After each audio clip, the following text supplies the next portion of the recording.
Hey, what's up, Lemons? SquizzyLemons here, and welcome back to another episode of Nintendo Talk.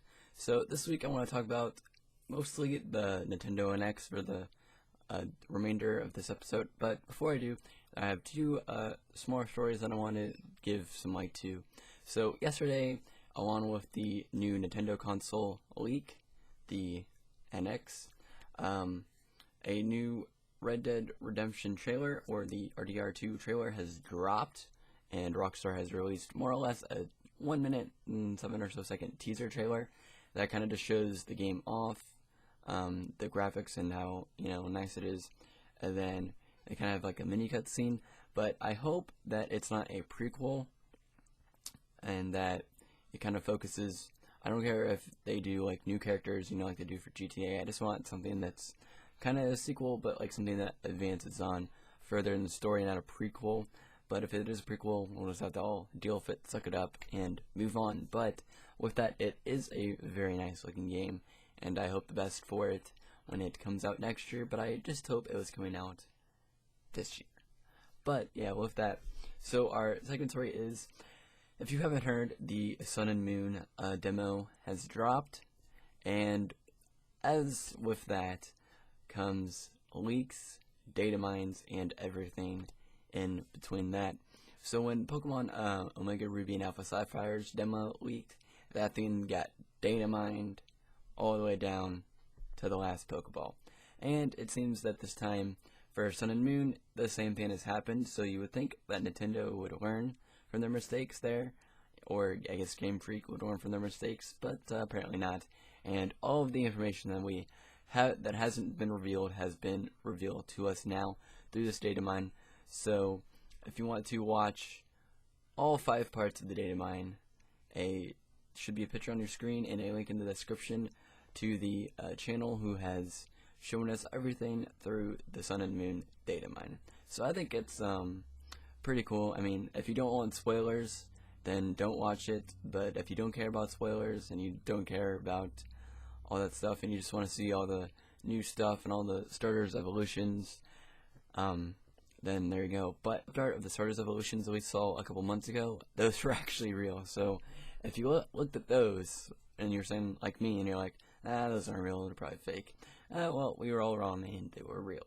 Link in the description to see that. But back to the main topic though that I want to talk about here is the Nintendo NX finally has a name. It's been released yesterday. It is now the Nintendo Switch. And personally, I think it's a switch in the right direction for Nintendo. See what I did there? So, a lot of us are kind of skeptical on the specs, the battery life, etc. But we're not going to get any new information on that because Nintendo has said that they're not going to give us any new information about the Switch until next year, or around the time that it comes out. So we're not going to get any new information this year, so that sucks. But luckily, we'll have to wait. We'll just wait for the leaks to come out. We have those, so we'll be good. We're confused about the Amiibo support for the Switch. Nintendo clarifies. IGN contacted Nintendo of America to clarify a few things about the forthcoming Nintendo Switch console. And basically they asked whether the Switch will support Amiibo, to which they answered absolutely. If a Nintendo Switch game supports Amiibo, then the Nintendo Switch home gaming system will as well.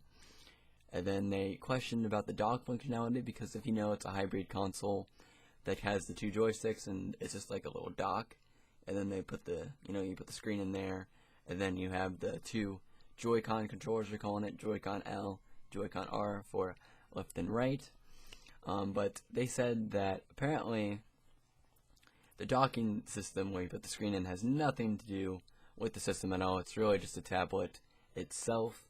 So Nintendo said that the Nintendo Switch dock has been created so that it is extremely easy to seamlessly switch from playing games on a TV to transition into portable mode, into a portable mode. The dock is not the main console unit of the Nintendo Switch. The main unit of Nintendo Switch is the unit that has the LCD screen, which the 2 Joy-Con controllers can be attached to and detached from. The main function of the Nintendo Switch dock is to provide an output to the TV, as well as charging and providing power to the system.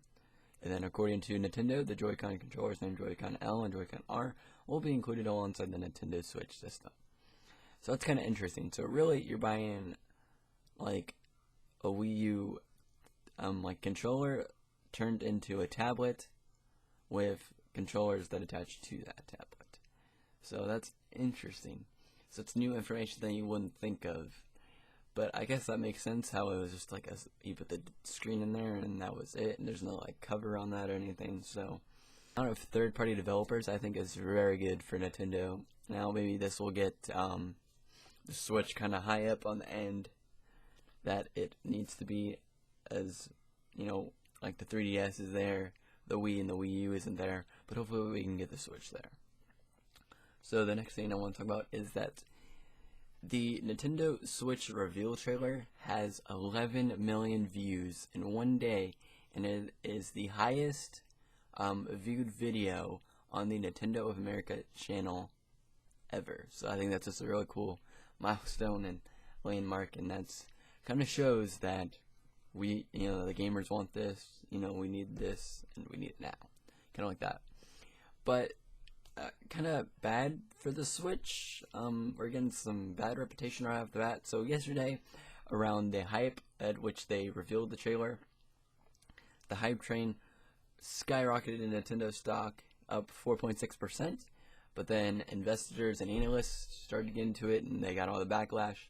And now that stock has plummeted 6.5%. So it seems like analysts and investors aren't really excited, or they don't really like the Switch. They say it's uninnovative and the battery life is poor and all this, all this other thing. They just don't like it.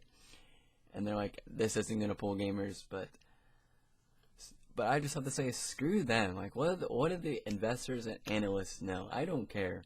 Like, if you're talking to me, if you got this nice gaming console where I can take it to the toilet and, not have to worry about it, and it'll be just like a DS or a phone, and that's great. If I can take it on a plane, that's awesome. If I can do this, and that, all this portable stuff, it's great.